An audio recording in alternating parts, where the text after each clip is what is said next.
Good evening everybody, అందరు బాగున్నారా? Thank you so much darling for coming. ఈరోజు నేను ఈ స్టేజ్ మీద నిలబడి ఉన్నానంటే ర్యాప్లానే మాట్లాడుతున్నాను, ఎందుకంటే టైం తక్కువ ఉంది కాబట్టి. Only because of Sahith. అదృష్టం ఒకసారి కొడుతుంది, దురదృష్టం కొడుతూనే ఉంటుంది. కానీ నా అదృష్టము, నేను డోర్ ఓపెన్ చేసి కథ ఒప్పుకొని చేసే వరకు సాహిత్ బ్రో నా అదృష్టం కింద ఉన్నాడు. Thank you bro. నేను యాక్చువల్లీ చాలామంది మీరే భయ్యా, మీరే మెయిన్ రోల్ అని చెప్తారు. సినిమాలో మెయిన్ రోల్ ఏంటంటే ఎడిటింగ్ లివ్లో వెళ్ళిపోయే మెయిన్ రోల్ అనమాట నాది.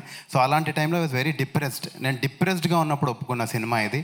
And thank you bro, you have given me so much confidence today. నా కెరియర్ చచ్చిపోతుంది అనే టైంలో నాకు సాహిత్ ఎన్నిసార్లు అంటే బ్రో నమ్మండి బ్రో, నన్ను నమ్మండి అని. సో సాహిత్ నాకు కథ చెప్పినప్పుడు ఐ వాజ్ అమేజ్డ్. నేను మీరు ఇలా కూర్చొని చూసింది నేను ఆ రోజే ఒక కాఫీ షాప్లో కూర్చోబెట్టి నాకు కథ చెప్పేసేసాడు మొత్తం అంతా.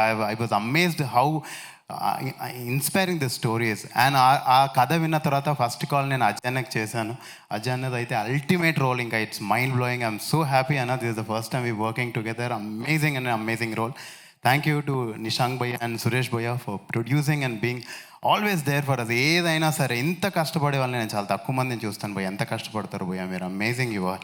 And thank you for giving me this role. And యువ నాకు శశిరేఖ పరిణయం సినిమా నుంచి తెలుసు, అంటే ఎంత పెద్ద జర్నీ మాది. సో మనుషులు డ్రీమ్స్ని వదిలేస్తారు కానీ డ్రీమ్స్ చచ్చిపోవు. ఆ మనిషి వెళ్ళిపోయి మళ్ళీ వచ్చి మళ్ళీ సినిమాలు చేసి ఈరోజు హీరో నిలబడ్డాడు హీరోలాగా, అంటే నాకు ఎంత గర్వంగా ఉందంటే అంత గర్వంగా ఉంది. You're an inspiration to me also. నా డ్రీమ్ కూడా చచ్చిపోదు, నేను ఒక రోజు ఇలా నిలబడతాను అనేది గర్వంగా ఉంది నాకు. Very happy to see you like this bro.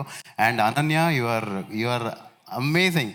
కొన్నిసార్లు ఈ అమ్మాయి ఒక బ్లాంక్ లుక్ పెట్టిన డైలాగ్ మర్చిపోయేవాడిని, అంత పవర్ఫుల్గా లీన్ అయిపోతుంది క్యారెక్టర్లో. Priyanka, always lovely to work with you. And thank you for all the wonderful things you always share with me. And అన్నా, మీరు అదరగొట్టిన తర్వాత మాకేం మాటలు అర్థం కావట్లేదు బేసిక్గా. So ya, and thank you everybody. Sandeep అన్న సినిమాలో యానిమల్లో రణబీర్ కపూర్ గన్ తీసుకొని వెళ్తాడు కదన్నా,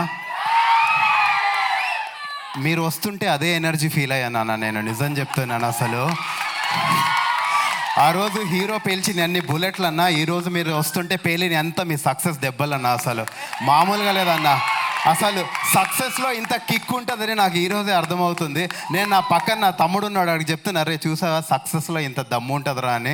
ఈరోజు అసలు మజా వస్తుందన్న నాకు ఇక్కడ నిలబడితే, నేను మామూలుగా లేదు. థ్యాంక్ యూ ఫర్ కమింగ్ అన్న, థ్యాంక్ యూ సో మచ్. మీరు ఇంకా అన్న, నేను ఇదంతా మీరు నాకు సినిమాలో రోల్ ఇవ్వద్దు, మీరు నన్ను గుర్తుపెట్టుకోదు, ఏం వద్దన్నా, ఇదన్నీ బిస్కెట్లు కావన్నా, అవుట్ ఆఫ్ లవ్ అని చెప్తున్నా. మీ సినిమాలో కూడా ఇదే ఎమోషన్ ఉంటుంది, ఆడికి ఏం నచ్చితే చేస్తాడన్నా, నేను కూడా అదే చెప్తున్నా. నన్ను అసలు ఇవ్వద్దన్నా మీ సినిమాలో నాకు role, but this is from my heart. అసలు ఎలా ఉంటుందో సీన్ అసలు మామూలుగా లేదన్న, నాకు అలాగే ఫీల్ అయ్యాను నేను ఈరోజు. Thank you for coming and encouraging all of us.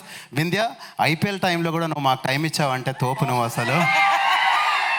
And last but not the least, పెద్దలు చాలామంది ఉన్నారు పెద్దవాళ్ళు. Thank you waiting for us. మీ బ్లెస్సింగ్స్ మాకు కావాలి. అందరికంటే ఎక్కువ కష్టపడింది ఈ సినిమాలో జెన్యున్గా సాహిత్ని ప్రొడ్యూసర్స్ ఒక్క క్వశ్చన్ కూడా అడగలేదంట. నేను రోజు 100 క్వశ్చన్లు అడిగేవాడిని. సారీ బ్రో మిమ్మల్ని ఇబ్బంది పెట్టినందుకు, but with always with good spirits. And I love you all. Thank you so much darling for coming. And ఈ పాపని ఎవ్వరు మర్చిపోదు, ఆమె సూపర్ స్టార్.